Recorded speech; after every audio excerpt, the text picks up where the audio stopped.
అందరికీ నమస్కారం. Welcome to Leo. Andhra Pradesh ప్రభుత్వం ఏదైతే విద్యాశాఖకు సంబంధించి అన్ని ప్రభుత్వ స్కూళ్ళల్లో ఈ నెల 7వ తారీఖు నిర్వహించినటువంటి మెగా పేరెంట్స్ టీచర్ మీటింగ్ సంబంధించి జగన్మోహన్ రెడ్డి గారు కొన్ని కీలక వ్యాఖ్యలు అయితే చేయడం జరిగింది. అది కేవలం టీడీపీ పార్టీ పబ్లిసిటీ కోసం చేసినటువంటి మీటింగే కానీ అందులో ఏది కూడా పాఠశాలకి మేలు చేసేటువంటి ఒక్కటి కూడా లేదని చెప్పేసి ఆయన వ్యాఖ్యలు చేశారు. ఏదైతే జగన్మోహన్ రెడ్డి గారి హయాంలో అమ్మఒడి ఉండేదని ఇప్పుడు అమ్మఒడి కూడా కట్ చేశారని చెప్పేసి మాట్లాడుతున్నారు. అసలు జగన్మోహన్ రెడ్డి గారు ఈ విధంగా వ్యాఖ్యలు చేయడం సబబేనా? ఇవన్నీ కూడా తెలుసుకుందాం. మనతో ఉన్నారు ప్రముఖ రాజకీయ విశ్లేషకులు కిలారు నాగార్జున గారు. సార్ నమస్కారం అండి. నమస్కారం సార్, మనం చూసాం ఇటీవలే నారా లోకేష్ గారు విద్యాశాఖ మంత్రిగా ఆయన ఆధ్వర్యంలో ఆంధ్రప్రదేశ్ రాష్ట్రంలోని ప్రభుత్వ స్కూల్స్ అన్నింటిలో కూడా మెగా పేరెంట్స్ టీచర్ మీటింగ్ అని చెప్పేసి కండక్ట్ చేయడం జరిగింది. చాలా విశేషమైన స్పందన కూడా వచ్చింది. అంటే పిల్లలు ఏ విధంగా చదువుతున్నారు, అక్కడ మౌలిక వసతులు ఏంటని చెప్పేసి పేరెంట్స్ తెలుసుకోవడం, వీటన్నిటి గురించి నారా చంద్రబాబు నాయుడు గారు కూడా పాల్గొనడం జరిగింది. అయితే దీనికి సంబంధించి జగన్మోహన్ రెడ్డి గారు మాట్లాడుతూ స్కూల్స్ వ్యవస్థను భ్రష్టు పట్టిస్తున్నారు, పబ్లిసిటీ కోసం స్కూల్స్ని వాడుకుంటున్నారని చెప్పేసి ఆయన మాట్లాడుతున్నారు. ఏంటంటారు దాని గురించి? అంటే సహజంగానే ప్రభుత్వం అధికార పక్షం అంటే పనిచేయటం, ప్రతిపక్షం అంటే విమర్శించడం, ఏ పని చేసినా అలా తయారైపోయింది. ఓకే. ముఖ్యంగా జగన్మోహన్ రెడ్డి గారు పబ్లిసిటీ గురించి చంద్రబాబు నాయుడు గారు లోకేష్ చేసిన దాన్ని పబ్లిసిటీ అంటూ చూడటానికి నవ్వు వస్తుంది. ఎందుకంటే అది ఏ బటన్ నొక్కే కార్యక్రమం అయినా దానికి ఒక పెద్ద సభ పెట్టి కోట్లాది రూపాయలు పెట్టి వేలాది మంది ప్రజల్ని తరలించి డబ్బులు ఇచ్చి చేసి దానికి కవరేజ్ ఇచ్చుకొని, అది చిన్నపిల్లల సభలు అయినా కానీ దాంట్లో పవన్ కళ్యాణ్ గారి 3 పెళ్ళిళ్ళ గురించి చంద్రబాబు నాయుడు గారిని వీళ్ళని నోటుకొచ్చినట్టు తిట్టడానికి పనికొచ్చి, అది సమయం ఏంటి, సందర్భం ఏంటి, ఏ మాట్లాడుతున్నాం అనే స్పృహ కూడా లేకుండా ఆయన పబ్లిసిటీ కోసం ఎలా చేశారు మనం చూసాం. అది అధికారంలో ఉన్నప్పుడు. కానీ దురదృష్టకరమైన విషయం ఏంటంటే జగన్మోహన్ రెడ్డి అనేటువంటి వ్యక్తికి తనకి ముందు చదువు లేదు.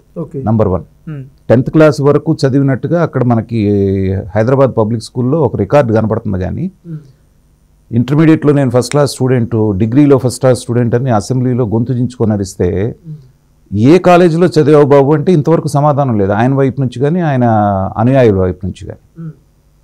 దాన్ని బట్టి ఆయన చదువు, ఆయన స్థాయి, చదువు మీద ఉన్న ఆయనకు ఉన్నటువంటి అవగాహన ఏంటనేటువంటిది గత 5 ఏళ్లలో మనం చూసాం.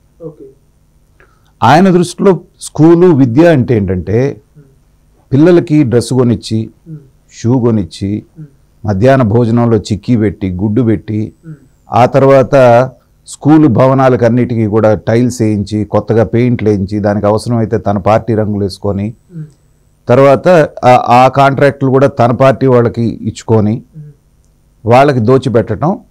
ఇది పెయింట్లు వేసి, టైల్స్ వేసి, డిజిటల్ క్లాస్ రూమ్స్ పెట్టేసేసి ట్యాబులు పిల్లల చేతికి ఇచ్చేస్తే వీళ్ళు బ్రహ్మాండంగా చదువుకుంటారు అనేటువంటిది అతని అవగాహన. ఓకే. కానీ ఒక చదువుకి కావాల్సింది ఇవేవి కాదు, ఇవి కావాల్సిందే కాదంటలేదు. ఇవి లేకపోయినా పాఠం సరిగ్గా చెప్పేటువంటి టీచర్ అక్కడ ప్రధానం అనేటువంటి విషయం మాత్రం మర్చిపోయారు. సో వెనక యమదొంగ అని ఒక సినిమా వచ్చింది, యమగోళ అని. దాంట్లో ఒక డైలాగ్ ఉంటుంది, అల్లు రామలింగయ్య డైలాగ్. ఆ రోజుల్లో చాలా ఫేమస్. తాళము వేచితిని గొళ్ళెము మరచితిని అంటాడు వాడు. అంటే తాళం వేస్తాడు కానీ గొళ్ళెం పెట్టి తాళం వేయటం మర్చిపోయాడు. సో అలాగే ఇప్పుడు చేయాల్సిన పని, అసలు చేయాల్సిన పని 27,000 టీచర్ల పోస్టులు అక్కడ ఖాళీగా పెట్టి రిటైర్ అయినటువంటి ఒక్క పోస్టు కూడా ఫిలప్ చేయకుండా, అన్ఎయిడెడ్లో రిటైర్ అయినటువంటి ఒక్క పోస్టు కూడా ఫిలప్ చేయకుండా, ఉన్నటువంటి స్కూళ్ళనేమో చాలా స్కూళ్ళని మూసేసి ఆ దగ్గరలో ఉన్నటువంటి స్కూళ్ళల్లో కలిపేసి, నేను అసలు ఎడ్యుకేషన్ దాన్ని ఉద్ధరించేస్తానని చెప్పేసి ఆయన చెప్పడం అంటే ఏంటంటే విద్య మీద కనీస అవగాహన ఉన్నటువంటి ఎవరికైనా సరే నవ్వు వస్తుంది. ఒకటి. రెండోది, ఇబ్బడి ముబ్బడిగా నేనేదో అమ్మఒడి ఇచ్చేస్తే జనాలు వస్తారు అనేటువంటి భావన ఏదైతే ఉందో స్కూల్కి పంపిస్తారనేది, that itself is wrong అంటున్నాను నేను. బిడ్డ పుట్టిన తర్వాత అతన్ని చదివించుకోవాల్సినటువంటి బాధ్యత ఎవరిది? పిల్లాన్ని కన్న తర్వాత చదివించాల్సినటువంటి బాధ్యత తల్లిదండ్రులది. నువ్వు స్కూల్కి పంపించు, స్కూల్లో చదువు ఫ్రీగా చెప్తున్నావు, ఫుడ్ ఫ్రీగా పెడుతున్నావు, మధ్యాహ్నం పూట కావాల్సిన పుస్తకాల దగ్గర నుంచి బ్యాగుల దగ్గర నుంచి అన్నీ ఫ్రీగా ఇస్తున్నప్పుడు స్కూల్కి పంపించడం ఒకటే వాళ్ళు చేయాల్సినటువంటిది. అది చేయకుండా నువ్వు ఆ స్కూల్కి పంపించడానికి తల్లికి 15,000 రూపాయలు లంచం ఇస్తావా? అమ్మఒడి అనే పథకం ఇప్పుడు దాన్ని మార్చి ఏదో అమ్మకు వందనం అంటున్నారు.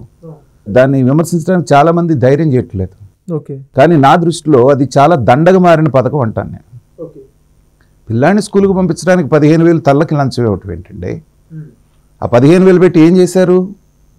కొంతమంది సెల్ ఫోన్లు కొనుక్కున్నారు, కొంతమంది అప్పుడు దాకా గవర్నమెంట్ స్కూల్లో చదువుతున్న పిల్లాడిని తీసుకెళ్ళి ఇక్కడ టీచర్లు లేరు, సరైన చదువు లేదని ప్రైవేట్ స్కూల్లో వేసుకున్నారు 15,000 కట్టి. దీనికి ఉదాహరణ ఏంటంటే గత 5 సంవత్సరాల్లో కనుక తీసుకుంటే 10 లక్షల మంది పిల్లలు గవర్నమెంట్ స్కూల్లో వదిలేసి ప్రైవేట్ స్కూల్లో చేరారు. దీనివల్ల నీ పథకం, నీ రంగులు, నీ టైల్స్, నీ ట్యాబులు, నీ డిజిటల్ క్లాస్ రూమ్స్ పనికొచ్చినాయా, పనికి రాలేదా? ఇవన్నీ కనుక ఎఫెక్టివ్గా పనిచేస్తుంటే 10 లక్షల మంది గవర్నమెంట్ స్కూల్ నుంచి ప్రైవేట్ స్కూల్కి ఎందుకు వెళ్ళారు? అంటే విద్యా వ్యవస్థను అర్థం చేసుకోవటంలోనే అతను ఫెయిల్ అయ్యాడు. కాబట్టి విద్యా వ్యవస్థ యొక్క ప్రాధాన్యతను గుర్తించాడు. కాబట్టి స్టాన్ఫోర్డ్ యూనివర్సిటీలో చదువుకొని పాదయాత్రలో సమాజాన్ని చదివినటువంటి వ్యక్తిగా లోకేష్ ఆ శాఖని తన దగ్గరే పెట్టుకున్నాడు. పెట్టుకొని దాంట్లో ఏ రకమైనటువంటి మార్పులు తీసుకొస్తే పిల్లలకి సంపూర్ణమైనటువంటి విద్యని అందించగలుగుతాం అనేటువంటి దిశగా చాలా ప్రయత్నాలు జరుగుతున్నాయి.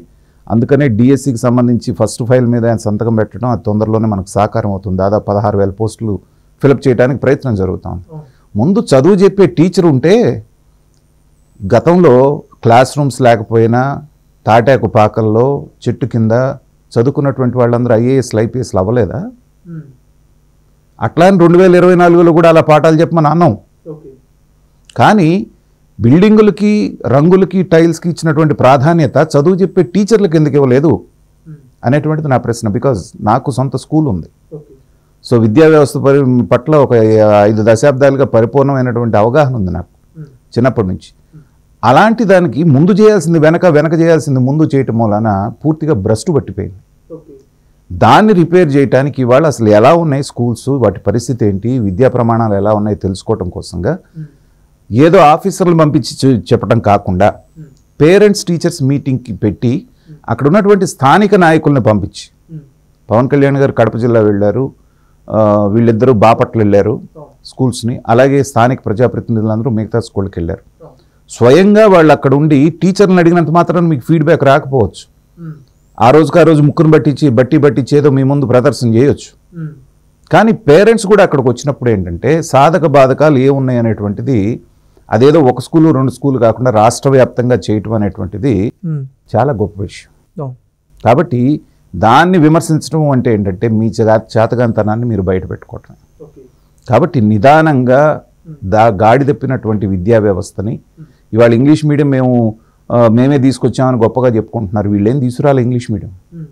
కొన్ని మోడల్ స్కూల్స్ అని పెట్టి నిదానంగా ఇంగ్లీష్ మీడియం కూడా సైమల్టేనియస్గా డెవలప్ చేద్దామని చంద్రబాబు నాయుడు గారు ఆ రోజునే ప్రయత్నం చేశారు. కొన్ని స్కూళ్ళల్లో ఇంగ్లీష్ మీడియం అనేటువంటిది ఒక పైలట్ ప్రాజెక్ట్ లాగా చేశారు. గ్రాడ్యువల్గా దాన్ని తీసుకొద్దాము, ఇటు తెలుగుకి ఇంగ్లీష్కి సమాన ప్రాధాన్యత ఇద్దామని ఆ రోజునే భావించారు. అది లేకుండా ఏకదమ్ వచ్చి తెలుగు బీకేసి నేను ఇంగ్లీష్ పెడతానంటే అటు ఇంగ్లీష్కి ఇటు తెలుగుకి రెండింటికి కాకుండా పోయారు. కాబట్టి దాన్ని గాడిలో పెట్టడానికి ప్రభుత్వం ప్రయత్నం చేస్తోంది, లోకేష్ గారు ప్రయత్నం చేస్తున్నారు. దాన్ని మనం ఆహ్వానించదగ్గ విషయం. కాకపోతే ఇవి చాలవంటున్నాను నేను. ఇందాక నేను అన్నట్టుగా నాకు సొంత స్కూల్స్ ఉండి నేను చూశాను కాబట్టి విద్యా వ్యవస్థని ఎప్పుడో బ్రిటిష్ వాడు మన మీద రుద్ది వెళ్ళినటువంటి పాఠాలు మనం చెప్తున్నాం. భూమి గుండ్రంగా ఉందని ఎవడు చెప్పాడంటే ఎవడో గెలీలియో అని వెస్టర్న్ అమెరికన్ పేరు చెప్తున్నాం మనం. కానీ భూగోళం అని చెప్పేసి మన పురాణాల్లో ఎప్పటి నుంచో ఉంది, కొన్ని వేల సంవత్సరాల నుంచి. ఈ నాలెడ్జ్ మనం మన పిల్లలకి మన సంస్కృతి గొప్పతనం ఇది ఎప్పుడో మన వాళ్ళు చెప్పారా అనేటువంటి చెప్పకుండా నిన్నగాక మొన్న పుట్టిన నాగరికతలన్నీ మనకంటే గొప్పవని చెప్పేసి చేయటం వల్లనే సమాజంలో ఇన్ని రకాల వ్యవస్థలు వస్తున్నాయి, ఇబ్బందులు వస్తున్నాయి. సోలార్ సిస్టమ్ ఎవడు కనిపెట్టాడంటే గొప్పగా ఎవడో ఆ వెస్టర్న్ వాడి పేరు చెప్తాం. మన దేవాలయాల్లో ఎక్కడికి వెళ్ళినా సరే అమెరికా ఎలా ఉంటుంది, నవగ్రహాలు మధ్యలో సూర్యగ్రహం ఉంటుందో మిగతా చుట్టూ మిగతా గ్రహాలు ఉంటాయి. ఇది ఎన్ని వేల సంవత్సరాలుగా నడుస్తోంది. ఇది మన పాఠశాలలో ఎందుకు చెప్పం? కాబట్టి విద్యా వ్యవస్థను మీరు సంపూర్ణంగా ప్రఖ్యాళన చేయాలంటే ఈ ప్రభుత్వం కూడా కేవలం టీచర్ల నియామకమే కాకుండా కరికులంలోనే మార్పు తీసుకురావాలనేటువంటిది నా అభిప్రాయం. మోడర్న్ ఎడ్యుకేషన్ అందిస్తూనే మన వాళ్ళు కనుక్కున్నటువంటి జీరో లేకపోతే ఇవాళ మ్యాథమెటిక్స్ పరిస్థితి ఏంటనేది ఊహించుకుంటే చాలా భయానకంగా ఉంటుంది. భారతదేశం ప్రపంచానికి అందించినటువంటి అత్యద్భుతమైనటువంటి వాటిల్లో ఒకటి 0. అది మనం ఎంతమందికి చెప్తున్నాం? కాబట్టి మన రూట్స్ని తెలియజేసే విద్యా విధానాన్ని కూడా దీంట్లో కనుక చేయగలిగితే మన కల్చర్ మీద మన దీని పట్ల వాళ్ళకి గౌరవం పెరుగుతుంది. మనం అందరికంటే మనం సుపీరియర్ అనేటువంటి ఫీలింగ్ వస్తుంది. ఆ ఇన్ఫీరియారిటీ కాంప్లెక్స్ మనలోంచి పోతుంది. మనకు తెలియకుండానే ఏం చేస్తున్నాం, ఈ పాఠాల ద్వారా వాళ్ళకి మన పిల్లలకి ఇన్ఫీరియారిటీ కాంప్లెక్స్ మనమే బోధిస్తున్నాం. వాడెవడో వెస్టర్నాడు గొప్పవాడు, మన మీద వాళ్ళ దగ్గర నుంచి నేర్చుకుంటున్నాం అనేటువంటిది. ఇవాళ విమానం ఎవడు కనిపెట్టాడంటే జాన్ రైట్ అంటాం. రావణాసురుడి కాలంలోనే ఒక పుష్పక విమానం కాదు, అలాంటి 20-30 రకాల విమానాలు ఉన్నాయి. వాటిని నడిపేటువంటి పైలట్స్ కూడా పేర్లు ఉన్నాయి అనేటువంటిది ఎంతమందికి తెలుసు? అది మనం ఎవరూ చెప్పం. పిహెచ్డి చేసినాడికి కూడా ఈ ఇన్ఫర్మేషన్ తెలియదు, ఎందుకంటే మనం ఎప్పుడు చెప్పలేదు.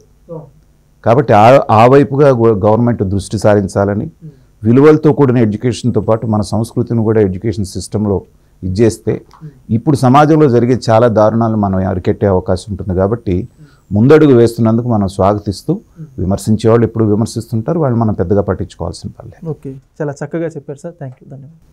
Please subscribe to Leo News for more videos.